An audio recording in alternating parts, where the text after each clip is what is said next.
como venían diciendo, la palabra hidrovía es un concepto construido, o sea, designa una vía navegable con fines comerciales y de transporte de mercancías. Obvio que el concepto se construye naturalmente sobre un río natural, ¿no? Pero no se refiere al río, a la totalidad de las funciones que el río puede tener para el ser humano, tomar agua, bañarse, pescar, moverse y demás, sino que designa estrictamente como el aspecto comercial o económico del río. De hecho, el término hidrovía prácticamente no se usa por fuera del Paraná-Paraguay, ¿sí? Dicho eso, esta en particular es una vía de comunicación fluvial, o sea, compuesta de ríos, por el Paraná, el Paraguay y toda una serie de ríos y canales secundarios, y abarca al conjunto de la Cuenca del Plata, que es lo que vemos ahí en la foto. La cuenca son básicamente todos los ríos que desembocan finalmente en el Río de la Plata. Estos son, para que nos demos una idea, 3 millones de kilómetros cuadrados de 5 países distintos, de Brasil, de Bolivia, de Paraguay, Uruguay y Argentina. En total, ahí la franja de color amarilla y roja, que es estrictamente la hidrovía del Paraná-Paraguay, tiene 3.400 kilómetros de ríos, ¿sí? Esto arranca en Puerto Cáceres, en Brasil, y termina en el puerto de Nueva Palmira, en Uruguay. La mitad de todo eso, 1.635 kilómetros, que son el tramo final, está en territorio argentino. Y atraviesa las 7 provincias que verán ahí, son Formosa, Chaco y Misiones, Corrientes, Entre Ríos y Santa Fe y Buenos Aires, ¿sí? Todo eso termina en el Río de la Plata. Una segunda fotito, lo muevo de manera medio artesanal. Le voy a dar un poquito más de zoom. Es la parte final, que esto ya no es estrictamente la hidrovía, sino que son los canales de Martín García, que sale del Nueva Palmira, así de donde termina la hidrovía, el canal Emilio Mitre y los canales de acceso al puerto de Buenos Aires y al puerto de La Plata, ¿sí? Que todos se unen en el canal argentino, que es el del medio. Luego, como dijo Mario, el canal de Punta Indio, que termina en el canal de acceso al puerto de Montevideo y de allí al Océano Atlántico. Un poquito todo esto es para, yo interrumpo ahí, para nivelar hacia arriba, digamos, el conocimiento que tenemos sobre esto. Es muy difícil entenderlo si no tenemos el mapa. Esto en cuanto a la geografía. Hay un aspecto importante que es el aspecto económico, obviamente. Por la hidrovía sale al mundo buena parte de la producción agraria, mineral y de combustibles, sea de biocombustibles o de petróleo, de todo el cono sur. El cono sur es ese triangulito de América del Sur que abarca al sur de Brasil, a Paraguay, a un pedacito de Bolivia, a la Argentina, y bueno, también incluye a Chile, pero no vale para la hidrovía. Es decir, por ahí sale gran parte de esa producción, que son cereales y oleaginosas, productos agroindustriales derivados de la materia prima agraria, y también productos de la industria automotriz, metalúrgica y siderúrgica, y gas natural, petróleo crudo, algunos productos refinados y demás. Eso es mayormente lo que sale. Esto sale en más o menos 4.500 embarcaciones grandes, o sea, de más de 15 pies, que circulan todos los años, ¿sí? La mitad de esos son barcos graneleros, o sea, que no transportan en containers, sino que transportan la mercancía suelta, digamos, a granel. Y, atento con este dato, se trasladan 130 millones de toneladas, ¿sí? Esa es la cifra del año pasado, de cargas anuales, ¿sí? Que provienen de los 5 países. De hecho, provienen de los 5 países, pero la mayoría de los barcos son de bandera paraguaya, ¿sí? Paraguay tiene la flota fluvial, una de las más grandes del mundo, flota de río más grande del mundo. Y en cuanto a los puertos, ¿sí? Acá hay un dato que por ahí después Mario lo va a corregir, porque lo último que encontré es de 2018 y hablaba de 105 terminales portuarias, ¿sí? A lo largo de los 5 países, con el dato de que las más importantes se encuentran alrededor de Rosario, ¿sí? En el Gran Rosario. Hay más o menos unos 60 kilómetros de costa, en donde hay, no me acuerdo si 26 o 29 terminales portuarias, que es ahí a donde llegan los barcos más grandes, ¿sí? Hasta los alrededores de Rosario. Y además hay un sinnúmero de fábricas de la industria derivada de la producción agropecuaria, ¿sí? La producción de aceite, harina, biocombustibles, productos como pellets y expeller, que son derivados de soja, bueno, zaraza, un montón de cosas más. Y en términos argentinos, la hidrovía explica más o menos el 80% de las exportaciones totales del país, ¿sí? Hablando en guita, son 65.000 millones de dólares, esa es la cifra de 2019, un poquito menos en 2020, de exportaciones totales, y el 80% sale por la hidrovía. De ahí, una mayoría, más o menos 35%, son productos primarios directamente, materias primas que se exporta, y otro 20-25%, varía según el año, es productos agroindustriales. Es decir, que en total la cadena agraria y agrario-industrial explica más o menos el 60% de las exportaciones. Entonces, por eso hay algunos que le llaman a la hidrovía una autopista de agua, ¿sí?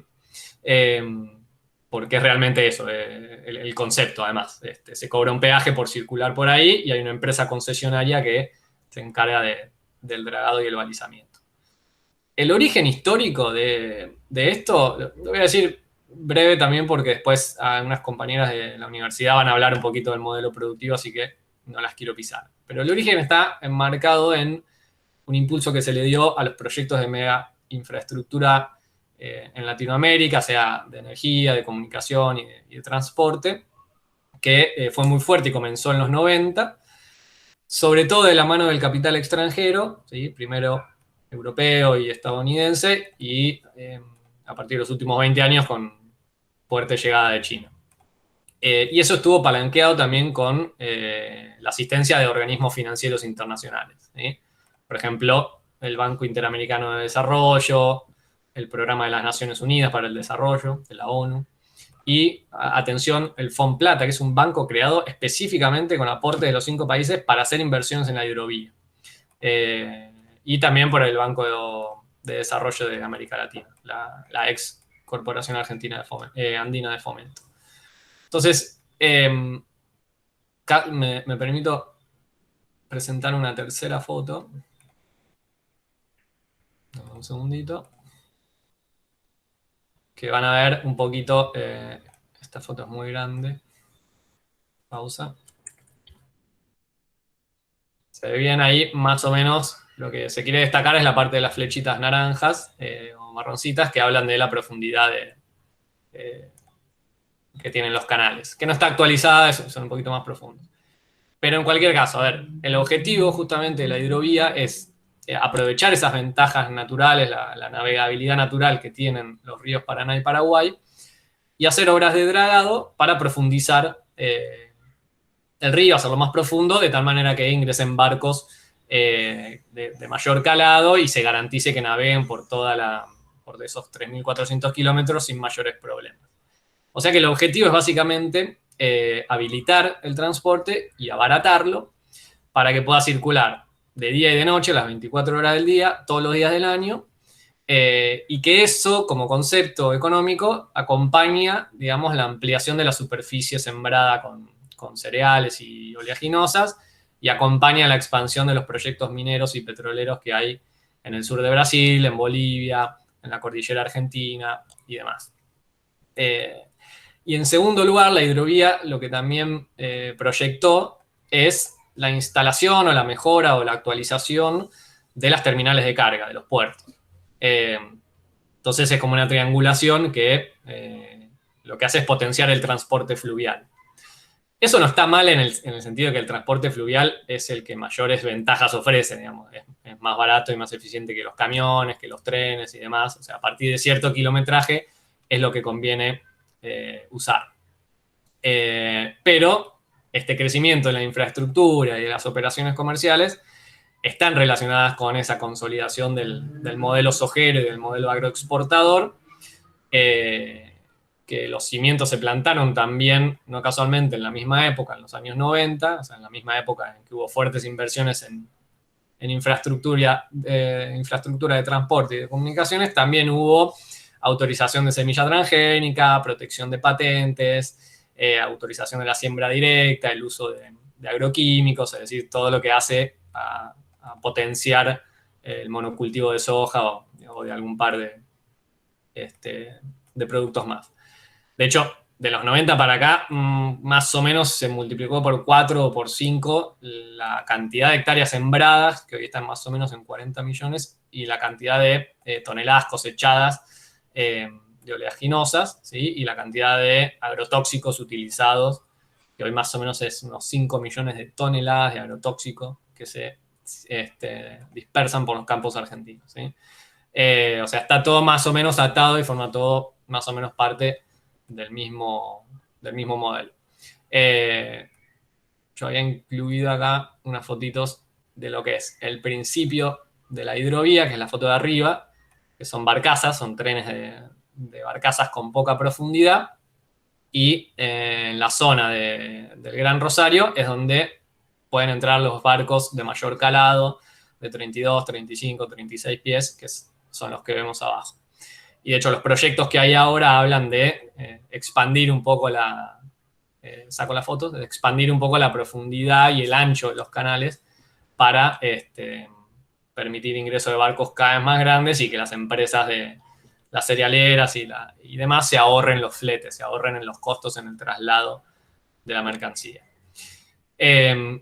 Y todo esto, todo esto entonces fue proyectado y ejecutado durante los últimos 30 años como parte de algo llamado la integración regional, ¿no? Que se le dice muy pomposamente, pero que es básicamente una integración que responde a la demanda de grandes productores agropecuarios, de empresas cerealeras y de las multinacionales, que básicamente son las que dominan todos los negocios extractivistas, ¿sí? Entonces, el objetivo de la hidrovía y de todo lo que hay alrededor es ampliar y modernizar esa infraestructura de dragado, de balizamiento, que es la señalización por donde pasa la parte profunda del río, del establecimiento de puertos cada vez más modernos, todo con el objetivo de, como decía, abaratar los costos de transporte y favorecer el desarrollo de esas inversiones extranjeras, que además se extienden, dicho sea de paso, en toda la cadena de valor. Son grandes empresas que controlan los campos, los trenes que trasladan,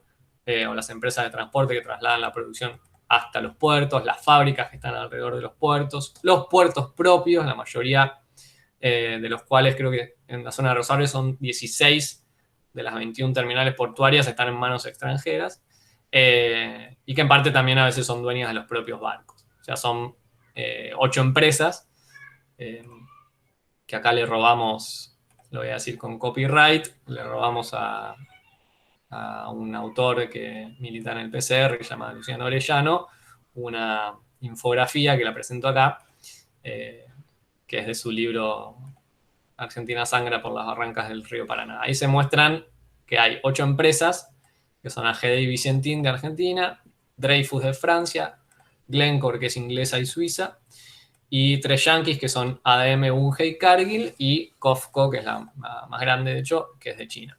Es decir, que la hidrovía es básicamente la patria grande, ¿sí? La integración latinoamericana, pero al servicio de los monopolios y al servicio de los países imperialistas que controlan esas empresas. Cierro con 2 datitos de color, porque Mario había señalado lo del canal de Magdalena.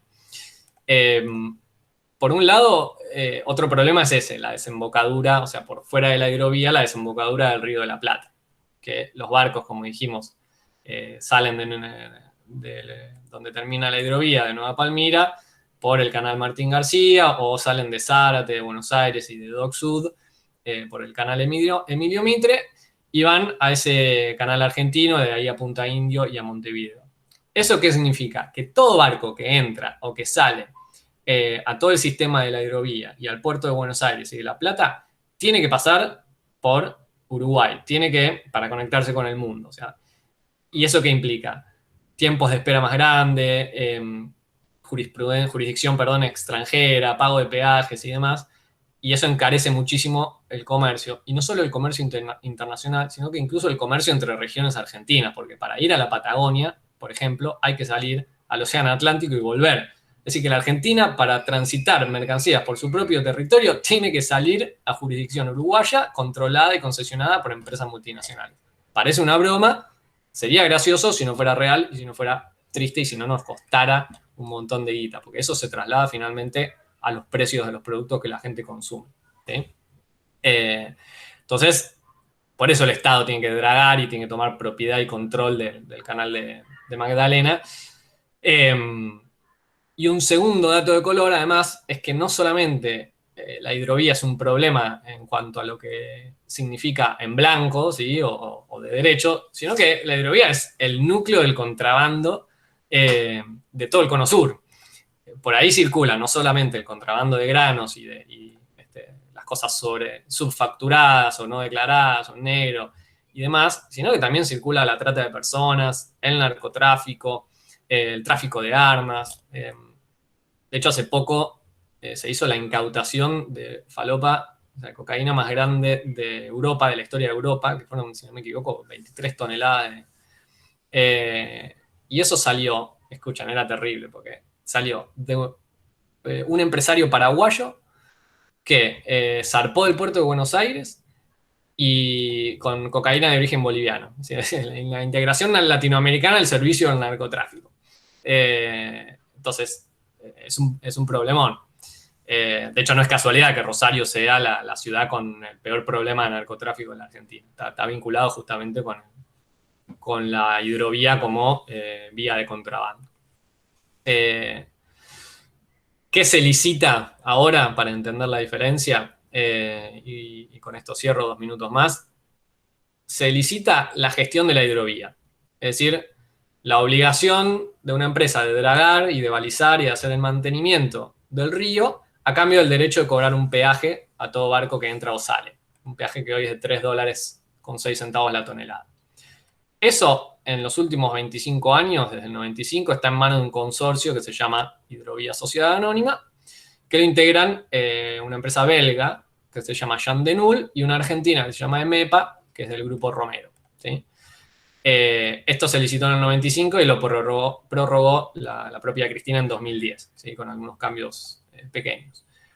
La empresa declara que factura $200 millones anuales.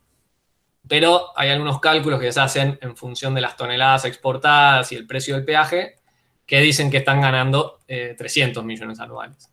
Y si le sumamos, como hizo la Unidad de Información Financiera, todo lo que es contrabando y subfacturación y demás, pueden hablarse de $400 millones por año de facturación. Es decir, que si el Estado se hiciera cargo inmediatamente cuando vence la concesión, estaría con un mínimo de inversión y de mantenimiento obteniendo $400 millones anuales. Costo bajo, digo, porque esto lo sabe mucho mejor Mario, por ahí lo puede señalar. Hay muchas partes de la hidrovía que no necesitan dragado, porque tienen profundidad natural. Incluso el país puede comprar las dragas o construirlas en sus propios astilleros, no requiere una inversión mayúscula. ¿Sí?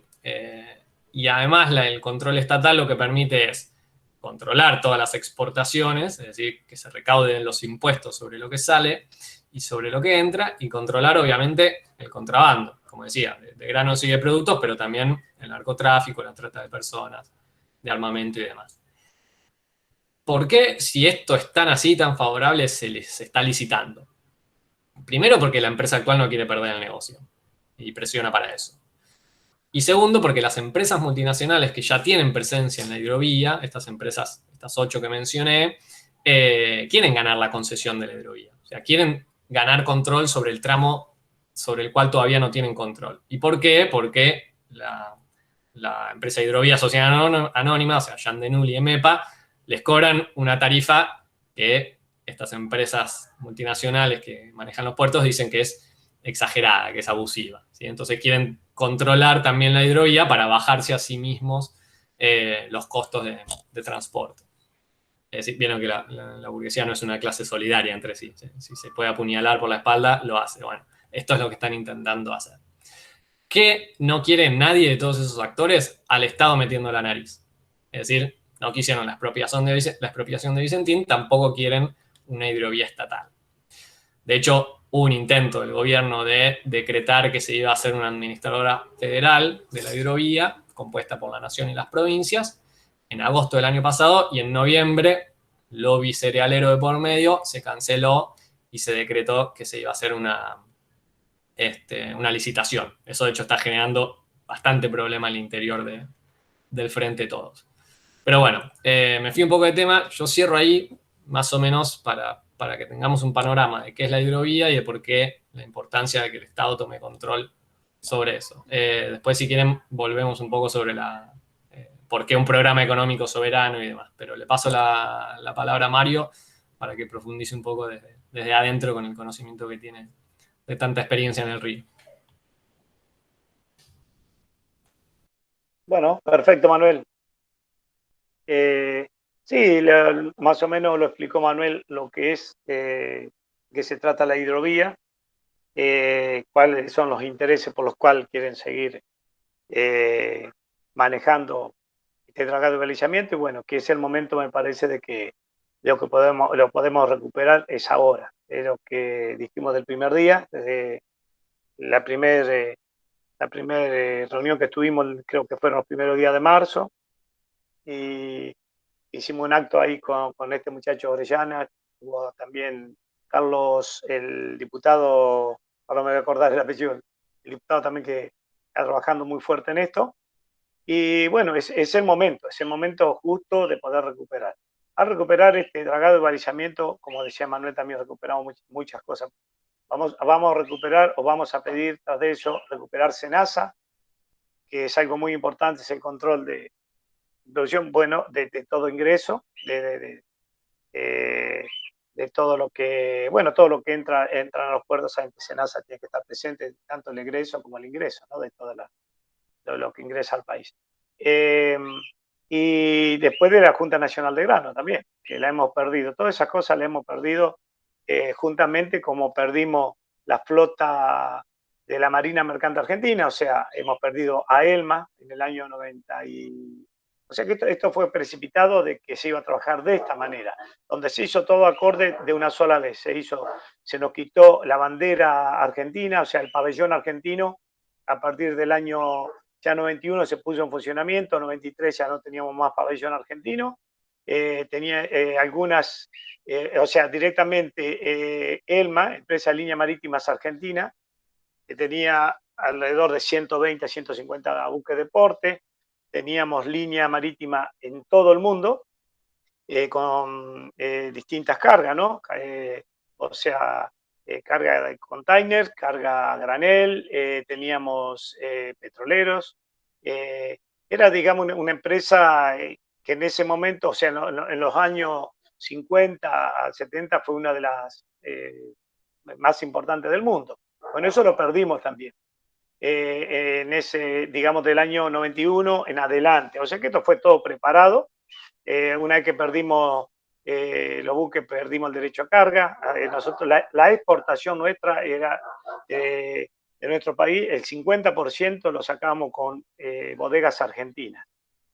Y bueno, perdimos eso. Después perdimos todo lo que es el dragado de balizamiento, y por lo tal hemos perdido a consecuencia de eso, como decía anteriormente, fue perdiendo SENASA, Junta Nacional de Grano, y bueno, y esta empresa se instalaron, ya sabía de que de una manera u otra iban a tratar de que el sembrado de soja sea mayor, como ocurrió, como lo decía Manuel, o sea que del año 90 en adelante creció en un porcentaje terrible, porque las exportaciones, como decía, hoy saquemos la cuenta que son 4.500 buques anuales que entran a la zona digamos, de Rosario, Puerto San Martín y toda la costa, porque a ver si podemos explicar, toda esta zona, ese cordón es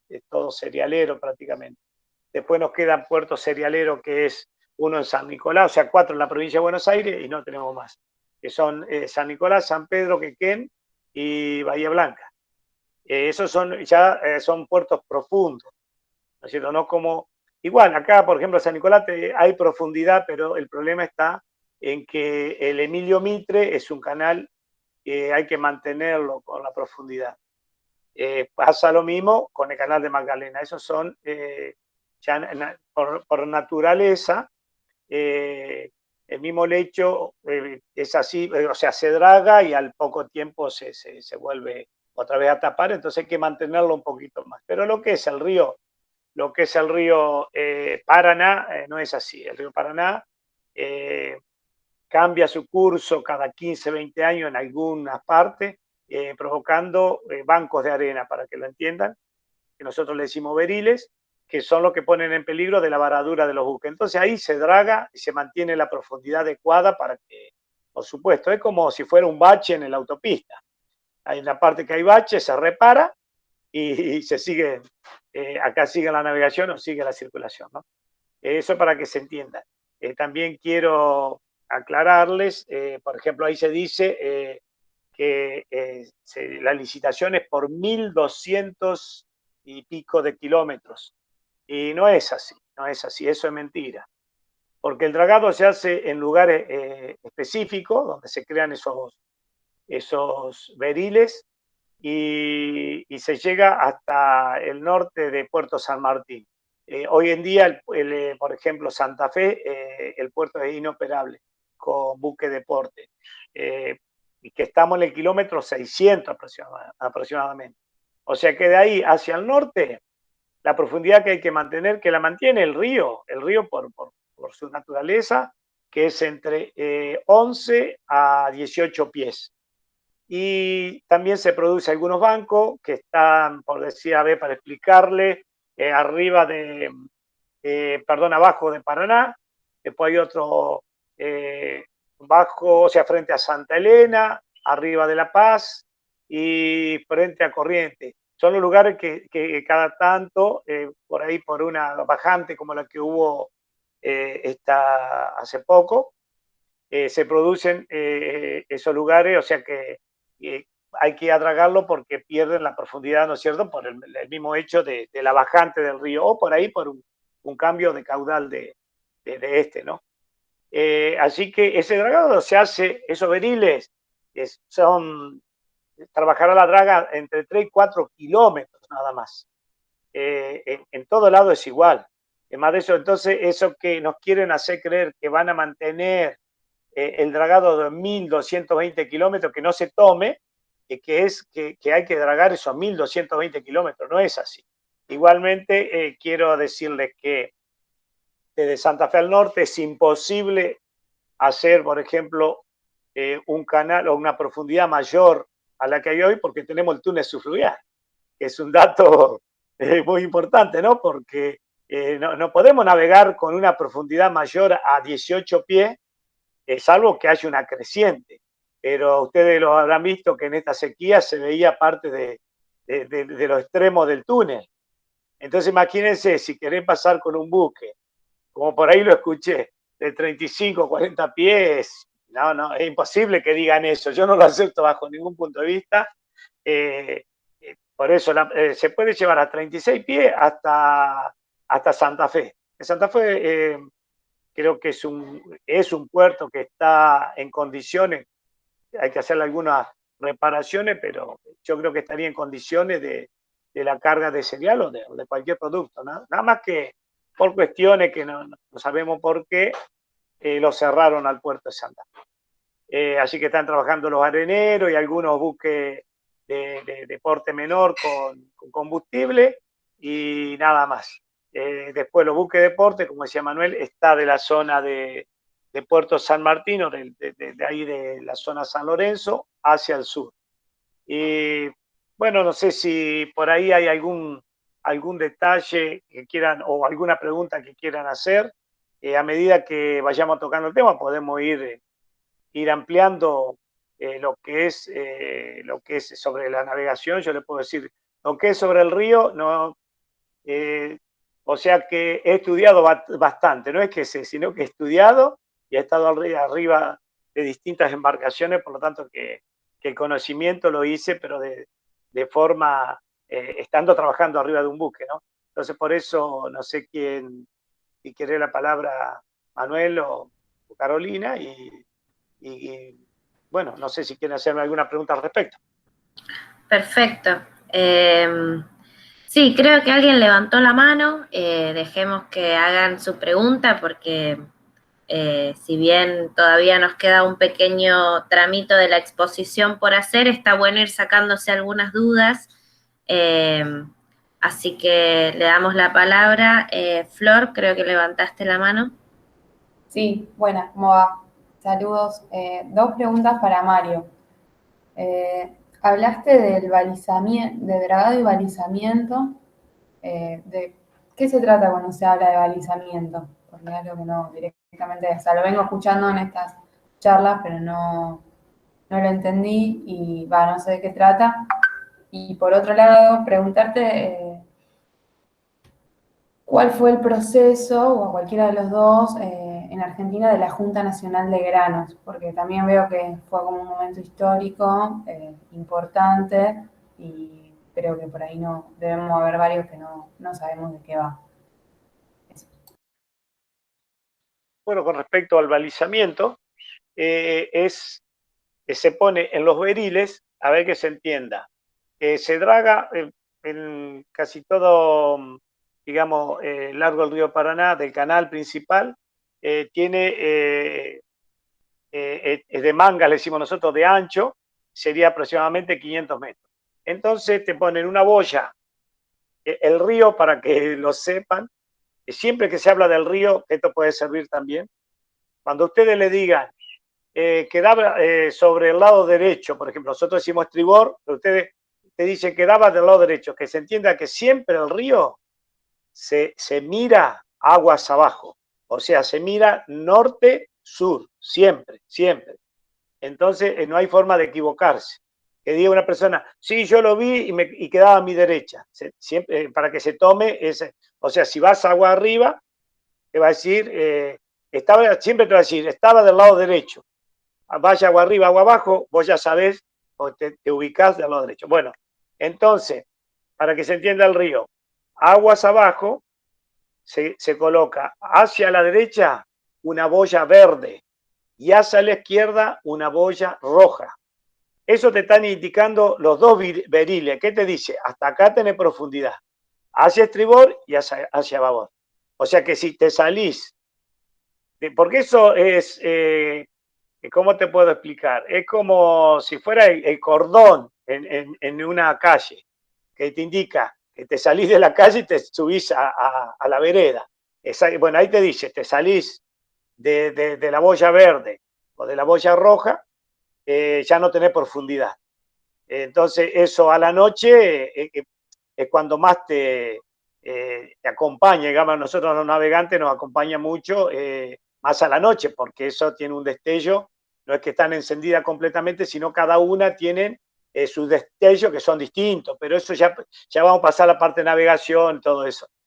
Cada boya tiene su destello, digamos, a lo mejor pestañea 5 segundos y queda 30 segundos apagada. Y así va cambiando, y después hay otra que destella, que yo 4 o 3, y así. Eso después a nosotros nos sirve, en el caso mío no, porque yo fui marinero, pero aquellos que siguen estudiando, un capitán, un práctico, ya les sirve para tomar su posición en estos buques de deporte, les sirve muchísimo, porque a veces están apagadas también esa boya. Entonces, porque ocurre que, bueno, ahora no tanto, porque ahora son todas solares prácticamente, pero hace tiempo atrás ellas funcionaban a gas. Había un gas, sí, y por eso los balizadores, teníamos barcos balizadores que iban cada tanto, el mismo práctico, prefectura o cualquier navegante le avisaba, la boya 320 se encuentra apagada, así que el balizador hacía su recorrido desde acá, había balizadores que trabajaban sobre el Canal Mitre, o sobre Martín García, sobre sobre el río Bravo, perdón, el Paraná Bravo, y otros que hacían todo lo que es el Paraná Guazú y el Paraná, digamos, que corre acá por las costas digamos, bueno, también hago específico, hay dos Paraná, uno que se llama Paraná de Las Palmas y Paraná Guazú. Paraná de Las Palmas es el que bordea Zárate, Campana, toda esa parte, ese Paraná, y desemboca, como decía Manuel, en el canal Emilio Mitre, ese Paraná de Las Palmas. Y bueno, en el kilómetro 235 aproximadamente del Paraná general, ahí se divide. Y continúa el Paranaguazú, que pasa por el otro puente, digamos, de Zárate Brazo Largo, que ese va a orillas de Entre Ríos. Y bueno, debajo de ese puente, a aproximadamente 20 kilómetros, también se divide nuevamente y pasa a llamarse Paraná Bravo, que desemboca en el río Uruguay. Mientras tanto que el Paranaguazú desemboca directamente en el río de la Plata, pasando por Martín García. Eso más o menos para explicar.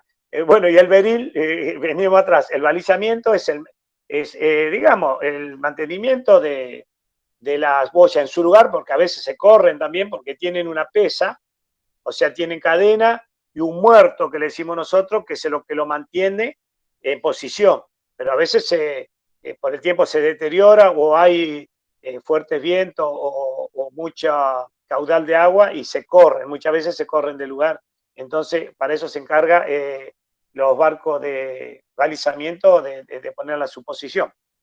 Después lo otro, bueno, no sé si Manuel lo quiere especificar más sobre si era un ente regulador, la Junta Nacional de Grano era un ente regulador que mantenía, digamos, hacer el ingreso de todos los granos que pasaban por la Junta Nacional de Grano, de ahí más o menos se mantenía lo que eran los valores. Era un estabilizador de mercado, digamos. No sé, Manuel, si quería aclarar algo más al respecto de la Junta Nacional. No, metele, Mario. Bueno, eso no sé si fue suficiente más o menos la pregunta que había hecho. Bien.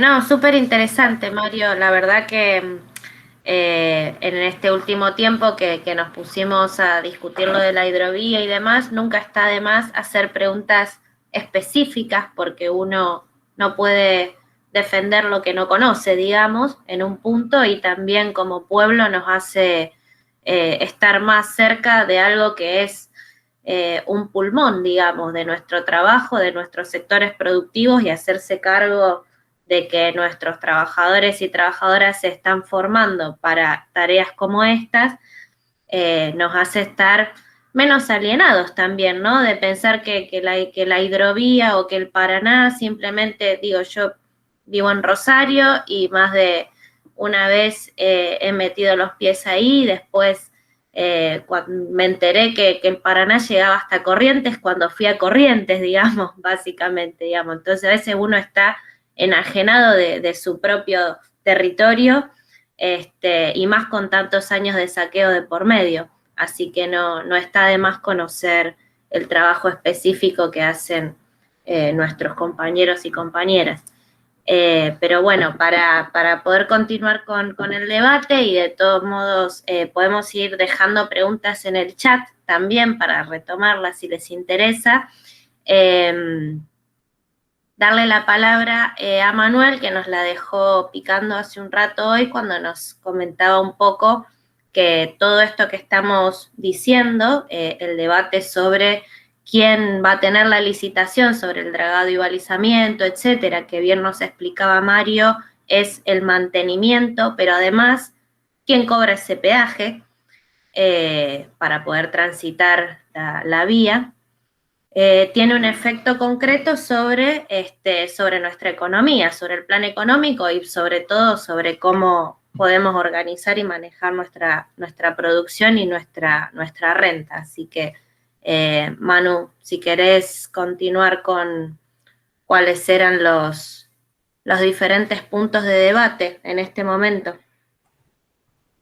Dale, ahí vi una mano levantada, no sé si alguien quiere hacer una pregunta antes que arranque, de Nat. Hola, Creo que hay una gracias. compañera, sí. Hola, muchas gracias. Muy breve, simplemente preguntar, ¿hay alguna posibilidad de plantear, por ejemplo, que en caso de que existiera obligación de pagar por transitar, solo tuvieran que hacerlo, digamos, las empresas extranjeras y dejar el peaje, digamos, que sea afrontado solo por extranjeros y para los argentinos no? Esa sería una parte de la pregunta, pero bueno, con esto no quiero interrumpir, pero ¿Se puede llegar a plantear esto? Perdón. Mario, ¿querés darle una respuesta? Sí, yo sí que creo que, no, acá, digamos, en la parte fluvial no hay costo. Hoy nos encontramos con estos buques, nosotros como dije anteriormente, nosotros no tenemos, se me cae la cara de vergüenza porque como trabajador marítimo que no tenemos marina mercante. Entonces no tenemos buque de porte que digamos, tenemos que pagar hoy los pocos que tenemos charteados, o sea que Barca Argentina son buques alquilados con tripulación argentina, pero la bandera es panameña o liberiana. Entonces eso se debe pagar, pero digamos, si tuviésemos buques argentinos con bandera argentina, no estamos dentro de nuestro país, nosotros no se pagaría. Pienso que no se pagaría, tal vez sí. En eso como no lo tenemos, no puedo dar fe de eso. Lo que puedo decir a continuación de esto, que gracias a ese peaje, si nosotros lo tuviéramos, sacando la cuenta de estos 4.500 buques anuales y todos salen con una carga de 35 a 40.000 toneladas, ¿no? Porque para que ustedes tengan conocimiento, acá ya en el año 87 ya se construyeron, yo lo pude ver, navegué en uno de ellos, ya se habían construido buques de 60.000 toneladas. Uno era el de Curión, el otro era el Astra Guillermo y el Amalia del Bene. O sea que ya estaban con pensamiento, o sea, tal vez también por ahí se construyen eso. ¿Por qué? Porque toda Europa o mucha parte del mundo tienen puertos profundos naturales. Entonces, por ejemplo, uno entraba a Rusia, vas al Mar Negro y podés entrar con 45, 50 pies tranquilamente, pero acá no podés salir. Acá en ese momento se salía con 27 pies. Hoy podés salir con 36, pero te sobra espacio de bodega. Entonces, volviendo a esto, digo que ese peaje que hoy se paga y sobre esos 4.500, nosotros tendríamos un ingreso, o el Estado tendría un ingreso de 550 millones de dólares anuales. 550 millones. Con ese ingreso, ¿no podríamos haber empezado a construir nuestra marina mercante nuevamente? Teniendo en cuenta que tenemos el gran río Santiago, el astillero Río Santiago, tenemos Tandanor, tenemos acá, digamos antes de Rosario, también tenemos ahí un astillero que construye barcaza. Entonces quiero decir que por eso la idea, si recuperamos esto con ese ingreso, podríamos empezar a recuperar nuestra marina mercante. Además, una cosa, perdón Mario, y Sí. perdón todos, pero es que me acordé, Egipto, para poder hacer la represa de Asuán, decidió, por un conflicto que tuvo con Estados Unidos, empezar a pagar peaje, y de no tener un peso, a partir de pagar peaje, armaron una tremenda represa que hasta el día de hoy es la represa de Asuán, es decir, el peaje es la base de la creación. Claro, pero eso es sobre el canal de Suez, ¿sí? Sí, exactamente, perdón el perro, exacto. Claro, bueno, el canal de Suez, todo el canal de Panamá también se paga peaje. Y el canal de Suez, bueno, si no querés pagar peaje, tenés que pasar por debajo de África, tenés que hacer un... Por eso, no solamente es un tema de licitación de quién lo maneja, sino también de tener digamos, la fuerza de poder cobrar ese peaje para mejorar la marina. O sea, no es solamente el peaje, es que podríamos mejorar la marina que tenemos. Claro, una que la mano de obra la tenemos, digamos, tenemos desocupado en este momento, tanto capitanes como conductores, o sea, maquinistas, como marineros, cocineros, mozos, que somos todos los tripulantes que estamos en esas dragas y sabemos hacerlo al trabajo. Entonces tenemos la mano de obra. ¿Por qué se lo damos? Gendenur es una empresa, como decía él, una empresa belga, donde toda esta ganancia se la lleva. Nosotros tendríamos que esta ganancia tiene que quedar acá y poder invertirlas en nuestra futura flota. O por lo menos ahora, yo siempre digo lo mismo, empecemos con crear barcazas y después empuje para bajar el cereal o todo lo que sea desde el norte, como lo tuvimos en un tiempo. Y después de ahí, después pensar en los buques de Panamax, o sea, los buques de porte mayor. Pero primero me parece que tendríamos que arrancar, y este es el momento. Por eso digo, si recuperamos el dragado de balizamiento, creo que va a ser la base. Tal vez yo no la vea, pero ustedes sí, que son jóvenes, de que tengamos nuestra marina mercante, no sé, 25 o 30 años, tenemos que tener ya medianamente una base de una buena marina mercante argentina. Che, perdón que intervenga, me agarro de esto último porque es interesante como en la medida en que se plantea un problema específico, por ejemplo, sobre un peaje o sobre un dragado, se puede empezar a escalar en el cuestionamiento de cómo está organizado el conjunto del sistema del comercio exterior o del modelo productivo en general de la Argentina. Entonces empezás a discutir quién draga una hidrovía y terminás discutiendo cuáles son las características del modelo productivo. Por eso me parece el pie que me daba antes Caro, y me agarro de esto último que preguntó Nat, es que justamente nosotros no estamos en contra de que existan proyectos que amplíen la capacidad productiva del país. Al contrario, el problema es bajo determinadas condiciones, es decir, a quién pertenece el beneficio económico, o sea, a quién gana con ese avance en la capacidad productiva, con esa integración regional, y cuál es el costo social y ambiental. O sea, si potencia a las comunidades, al ambiente, a las economías regionales, o bien si las perjudica en beneficio de un grupo concentrado de empresas, que eso es lo que me parece que hoy está en discusión por detrás de la hidrovía como tema específico.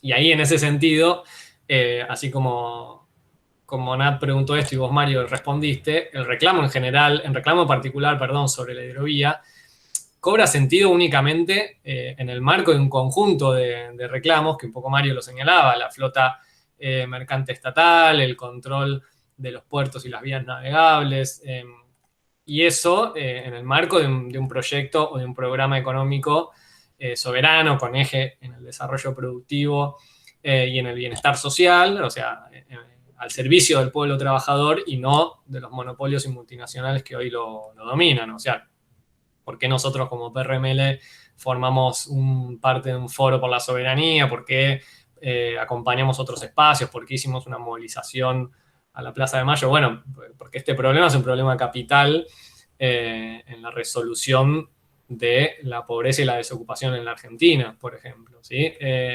Entonces, volviendo al punto, para que el reclamo de la estatización de la hidrovía tenga sentido, tiene que hacerse en el marco de un programa que nosotros lo dividimos en 4 puntos, o proponemos 4 puntos programáticos. Uno, en relación a la hidrovía en particular, el monopolio estatal del comercio exterior.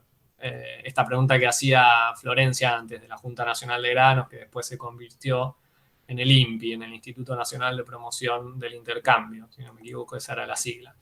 Que el Estado sea quien compre la producción nacional, sobre todo de los principales productos exportables, de minerales, de granos, de energía, y se encargue de venderla al exterior. Que se promuevan de esa manera la colocación de nuevos mercados, que se defiendan los precios de venta, ¿sí? Porque el que tiene el monopolio de la venta tiene mayor condición para defender el precio al que se vende. Y que de paso se quede con la diferencia, o sea, con la ganancia que surge entre el precio que se paga localmente al que produce y el precio de exportación, o sea, el precio en el mercado internacional.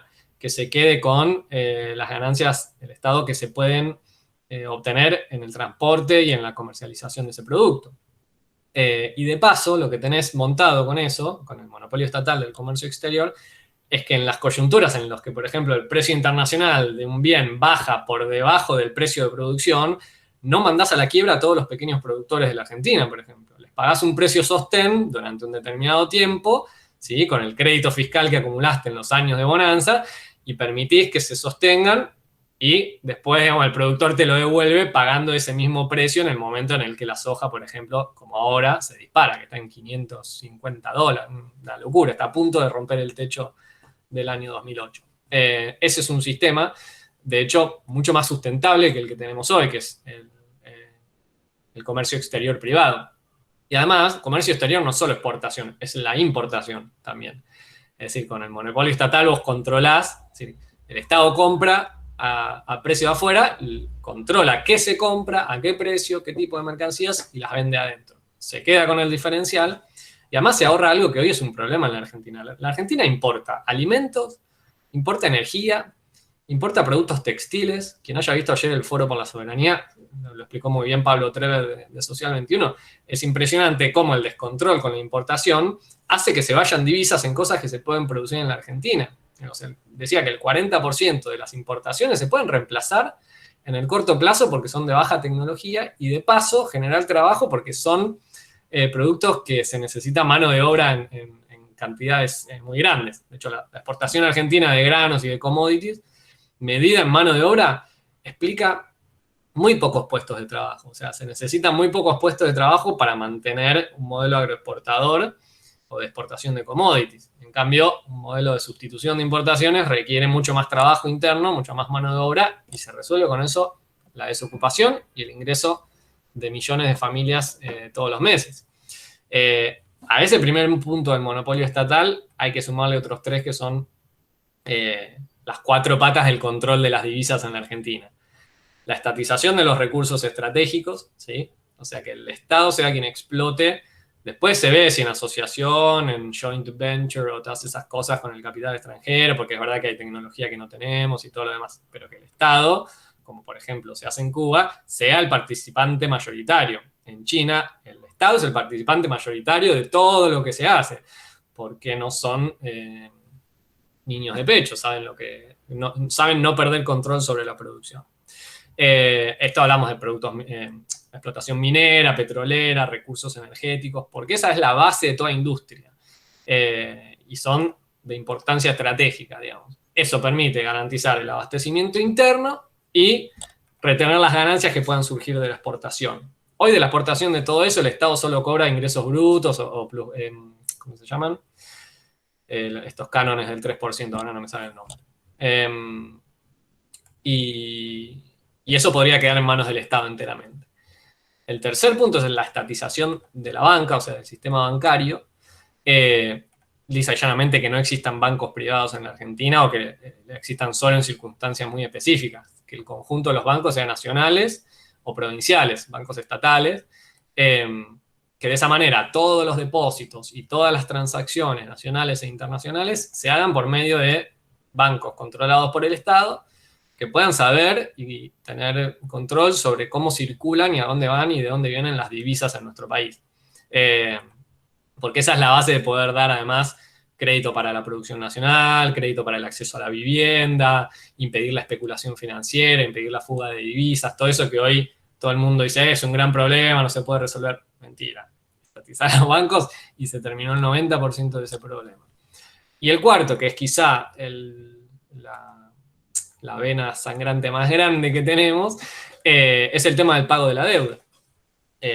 La deuda es mayormente una deuda ilegítima y fraudulenta, se ha comprobado en fallos judiciales, en investigaciones académicas, que tuvo origen en la dictadura militar, que beneficia a un grupo concentrado de bancos comerciales internacionales, de fondos de inversión, y que más que una deuda, porque se le da a llamarse deuda, es un mecanismo de extracción de valor, de extracción de riquezas permanente, sobre todo en los países dependientes como la Argentina o de los países del tercer mundo, que debe ser cortado. O sea, hay que suspender inmediatamente el pago de la deuda externa y reorientar esos recursos, que hoy me olvidé chequear el dato, pero no sé si están en torno al 10, 15 o 20% del presupuesto nacional, ¿sí? Es un montón de guita en cualquier caso, reorientarlos a este programa económico soberano, programa económico de bienestar social. Esos 4 puntos te permiten más o menos tener el control y tener el gobierno sobre el conjunto de la economía, porque eso es lo que no tiene hoy el gobierno. En un sistema capitalista el que tiene el gobierno y el control es el sector privado. Y de hecho no son sonzas las empresas multinacionales que buscan controlar desde la producción en el campo, el transporte en tren o camión, el puerto, la carga, el peaje, el barco y la salida al mercado internacional.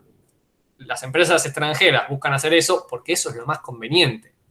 El Estado tiene que hacer eso, pero en lugar de que la guita vaya al balance contable de una empresa multinacional, vaya al pueblo argentino.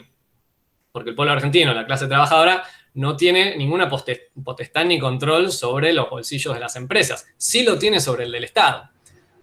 Porque después podemos decir, bueno, el Estado es un Estado de la clase capitalista. Sí lo es, pero vos podés pelear por la redistribución de esa guita perteneciente al Estado, ¿a qué se aplica?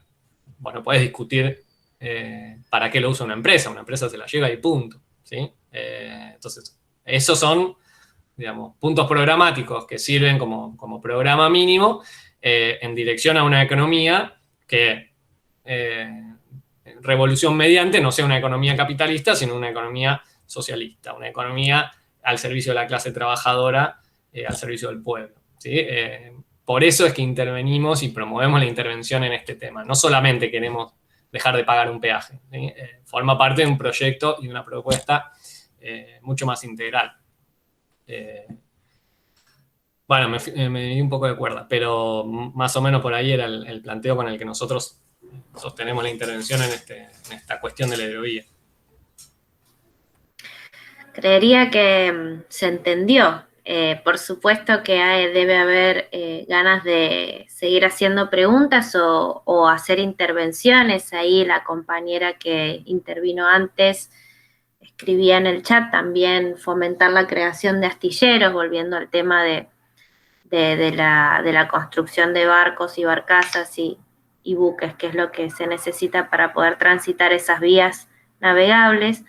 Pero bueno, tenemos fácil unos 15 minutos por si alguien más quiere hacer intervenciones. Creo que esta forma de relacionar también con algún contenido propio nos va a hacer terminar de entender el tema. Ahí está levantando la mano Mauricio. Te escuchamos. Hola, ¿cómo va?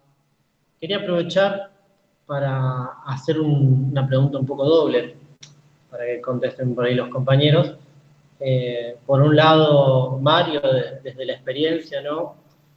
Nosotros como estudiantes, como también habitantes de lo que es toda la zona de Rosario, nos hemos visto involucrados mucho también en lo que ha sido la lucha por el cuidado del medio ambiente, y se discute también, se ha discutido un poco también en los foros cómo ha impactado la cuestión laboral, la privatización de todo este esquema, digamos, del transporte de la hidrovía, pero también cómo ha afectado el medio, digamos, cómo este control privado de todos los puertos, empresas y demás, afecta digamos, nuestro propio ambiente.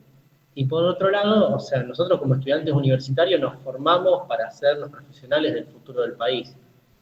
Y en ese sentido amplio, digamos, ¿cuál es el desafío y por cierto lado, digamos, cuál es la responsabilidad que tenemos por delante para transformar justamente este nuevo paradigma por el cual estamos peleando de hacernos cargo de lo nuestro, digamos? Es una pregunta para ambos.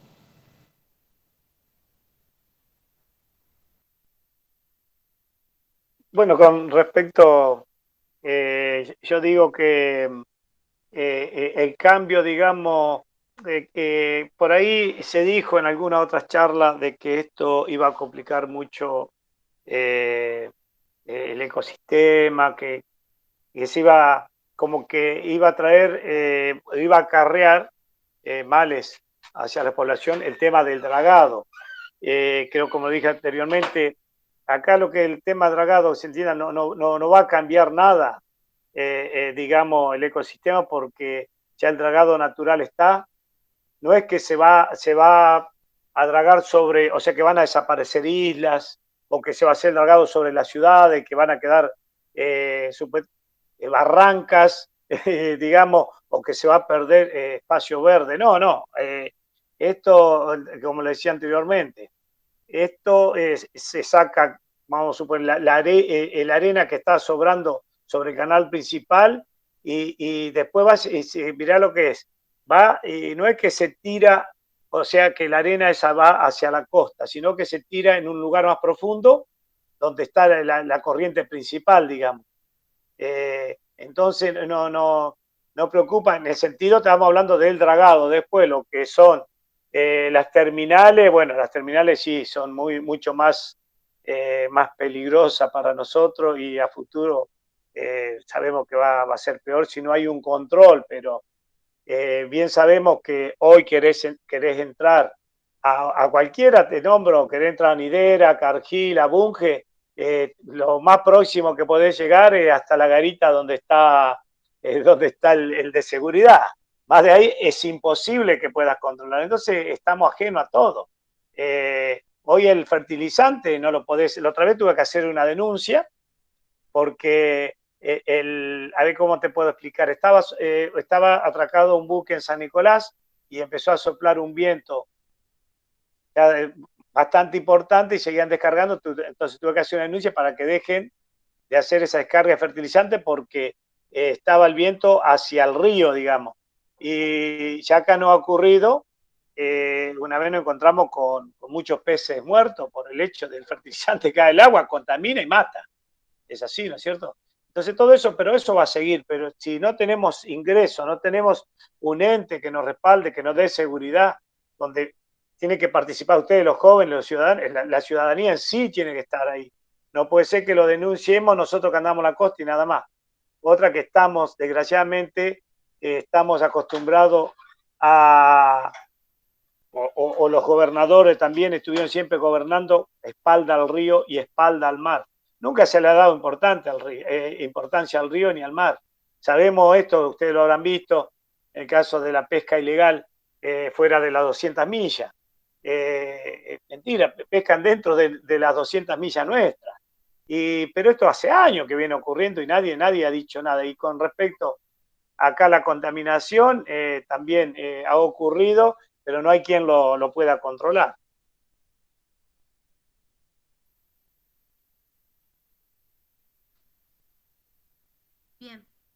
Bien, sí, muy interesante la pregunta. Ahí fui pasando por el chat quienes más querían hablar, intervenir, preguntar. Si les parece, si son preguntas a las compañeras que se fueron anotando, las invito a hacer todas las preguntas, así las contestan todas juntas. Y si no, bueno, dejamos el micrófono abierto, así pueden también intervenir con alguna opinión o algún comentario. Sigue Maca. Bueno, ¿cómo están? Es muy interesante. Yo una cosa que venía, algo de lo que decía el Poti recién, tal vez para pensar un poquito en relación a la cuestión de cómo intervenimos como estudiantes en esto, como futuros profesionales, por qué estamos debatiendo esto un sábado a la tarde, de hecho, pero también me preguntaba por qué no estamos debatiendo esto en nuestras carreras, en nuestras materias.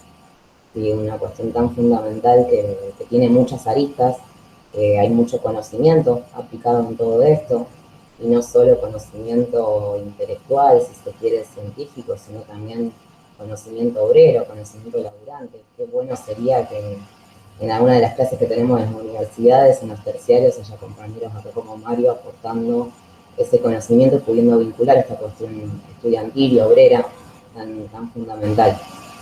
Y en eso también preguntarnos, bueno, el conocimiento que rol juega en todo esto. Partimos de la base de que el conocimiento no es neutral, que hay posicionamientos políticos cuando estudiamos los contenidos, cuando decidimos para qué funcionan las carreras que estudiamos, y que acá, por la diversidad de carreras que tenemos, tanto de carreras exactas como de ciencias sociales, desde cada disciplina podemos pensar en aportar y problematizar y cuestionar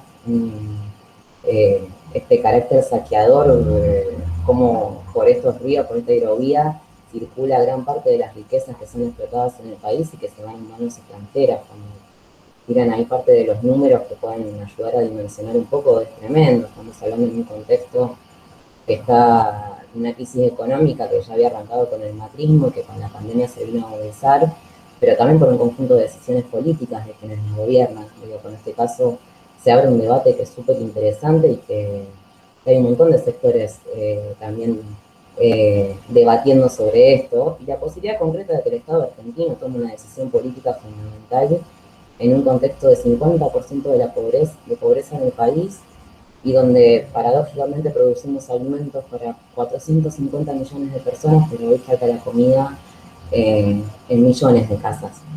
Y eso es un problema fundamental que como estudiantes nos tiene que doler, porque el hambre no espera esos tiempos de licitaciones, ni mucho menos, la salud no espera. Y ahí creo que tenemos una función central como estudiantes.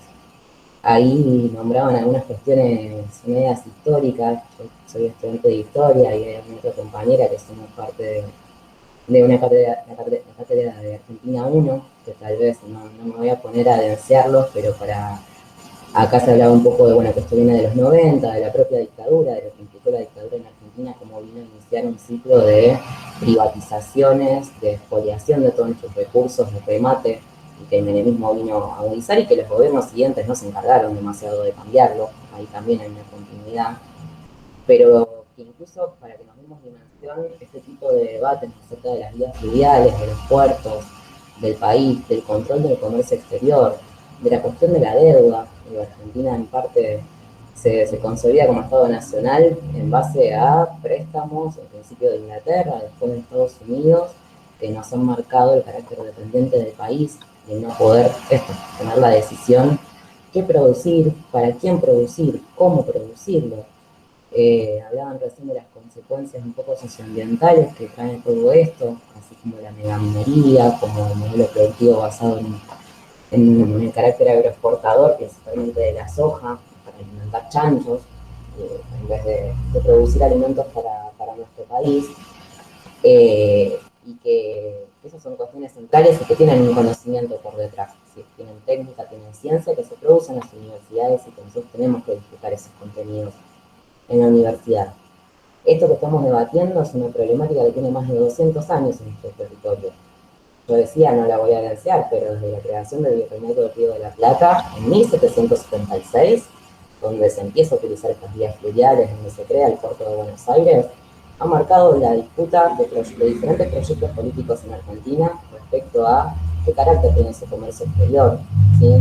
En la consolidación del Estado argentino han ganado determinados proyectos que consolidaron este carácter dependiente, principalmente a la potencia después de Inglaterra del imperialismo yanqui, pero que no me quiero meter en otros temas porque me iba a meter con la Junta Nacional de Granos, de industrialización, restitución de importaciones, pero no quiero denunciarla por eso, pero sí darle esta dimensión de los debates que estamos teniendo ahora.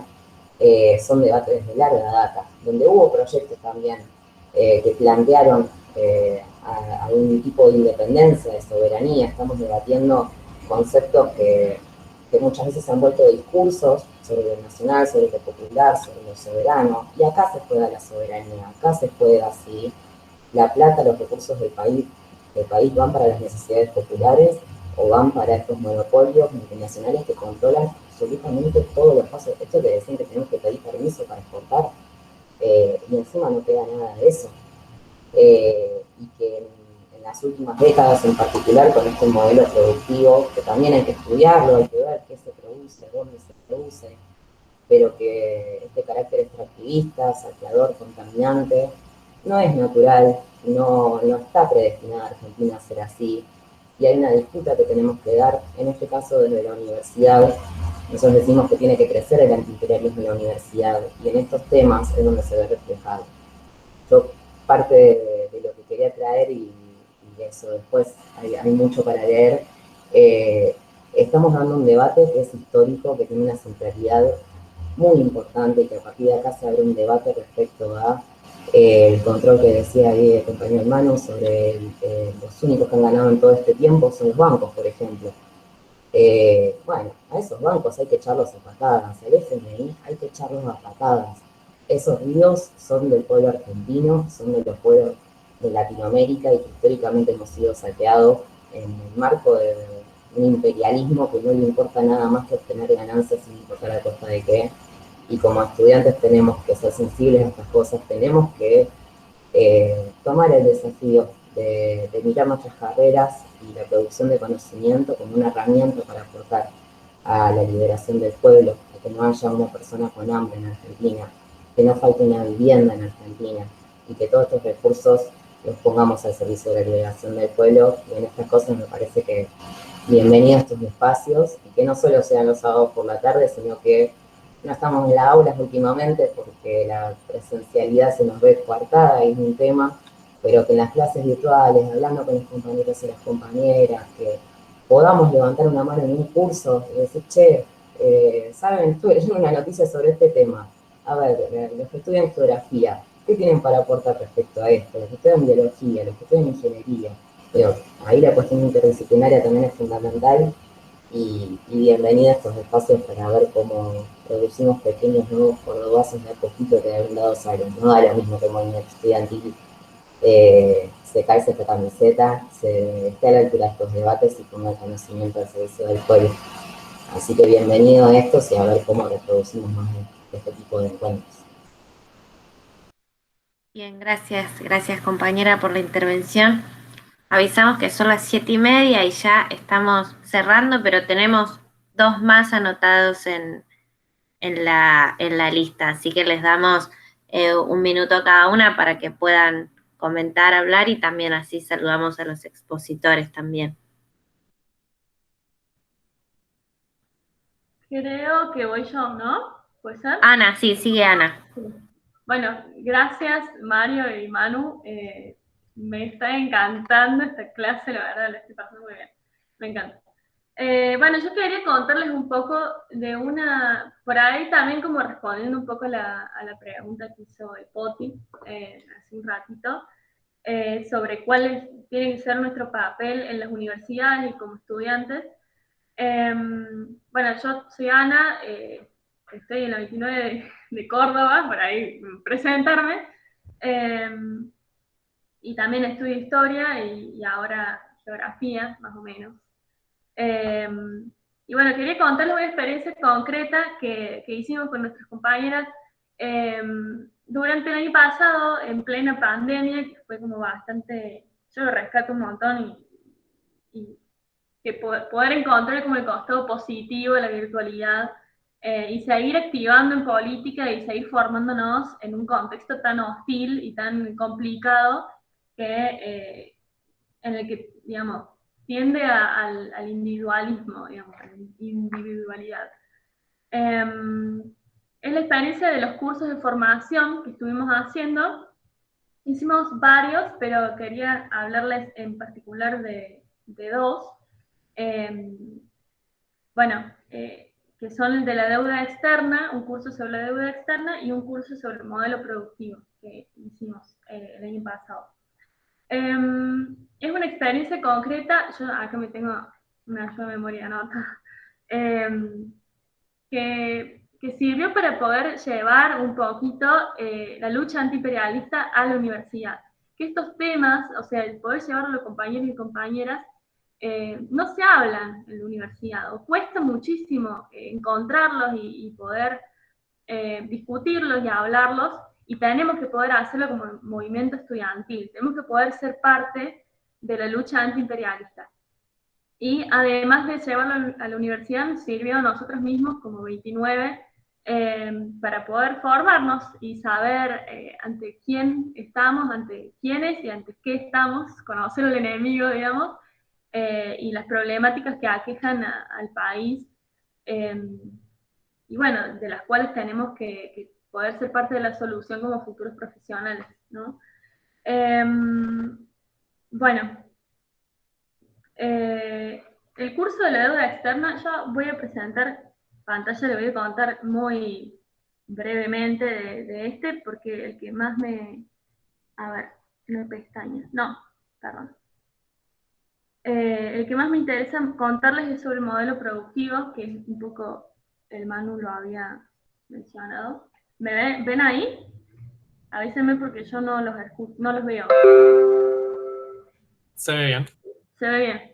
Bueno, también les quería mostrar, quería compartir pantalla para que vieran el material que salió, que pudimos compilarlo en un cuadernillo, que a mí me parece que es hermoso y que lo podemos compartir con ustedes. Les quería mostrar rápidamente el índice. Este es el curso sobre la deuda externa. Hablamos hicimos un recorrido conceptual y teórico en el que hablamos sobre la concepción marxista del Estado, el imperialismo, el capital financiero, la dependencia y los monopolios, la deuda, organismos internacionales de crédito, qué son los fondos de inversión y qué son los fondos buitres. Después, en el segundo apartado, hicimos un recorrido histórico de la deuda externa argentina. Hablamos sobre la estatización de la deuda privada, el FMI en la Argentina y los ciclos de endeudamiento. Ahí le voy a poner suma, si lo ven. Y bueno, y sobre el apartado 3, la deuda en la actualidad, posturas en disputa. También pensando que no solamente estudiamos y nos juntamos a estudiar y a leer un montón de libros y qué sé yo, sino también que el conocimiento está atravesado por posturas políticas de las cuales nosotros tenemos que ser parte y de las cuales tenemos que formarnos una opinión y participar y llevar la disputa de las aulas a las calles, en las aulas y en las calles, ¿no? Y ahora contarles sobre el curso de formación que hicimos sobre el modelo productivo en Argentina, que también pudimos sacar este material compilando la bibliografía que seleccionamos, y también por supuesto se lo podemos pasar. El curso de formación sobre el modelo productivo va de los 90 a la actualidad, y la idea era poder ver el extractivismo, el saqueo y la dependencia, ¿no? Esos conceptos. La primera parte hicimos un recorrido histórico y geográfico. Vimos la producción del territorio argentino con un desarrollo acerca de cómo se inserta la Argentina en la División Internacional del Trabajo, un recorrido histórico sobre el capitalismo dependiente y, bueno, poder ver las características de los modelos económicos. Bueno, eso. Después pasamos al extractivismo, bienes naturales y deuda externa, el proceso de reprimarización de la economía, la exportación de commodities y la especulación financiera, en particular lo que ya salió también en esta clase, la cuestión de los 90, cómo se da un cambio en ese momento, y también algo muy importante, que también lo hablamos, que lo dijo Maca también, la relación que tiene la deuda como mecanismo de dominación y saqueo con respecto a este modelo productivo, ¿no? Después en la Compa, si puede ir redondeando, así después le damos la palabra a la compañera que falta, nada más. Bueno, en la segunda parte vimos concretamente la producción primaria en Argentina y en particular la cuestión del agronegocio y la consolidación del modelo del agronegocio. Y luego hicimos un cierre en la tercera parte con viendo distintas experiencias de lucha y de resistencia frente al modelo extractivista. Bueno, me parece que lo más importante que yo quería compartirles es que dentro de la universidad se tiene que dar esta disputa de conocimientos con respecto a, digamos, a los contenidos, ¿no? Y este fue un ejercicio concreto de eso. Se tiene que conocer y discutir los mecanismos de dominación del imperialismo y sus efectos sobre el conjunto del pueblo y también su impacto en la universidad y en la educación toda.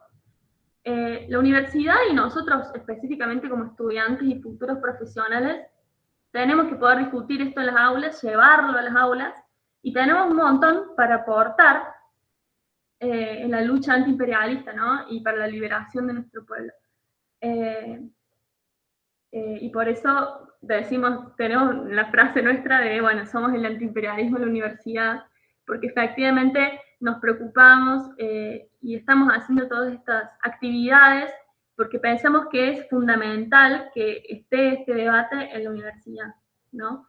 Y bueno, experiencia de los cursos de formación son un ejemplo de, bueno, poder dar la batalla en las aulas y en las calles también por un pueblo liberado,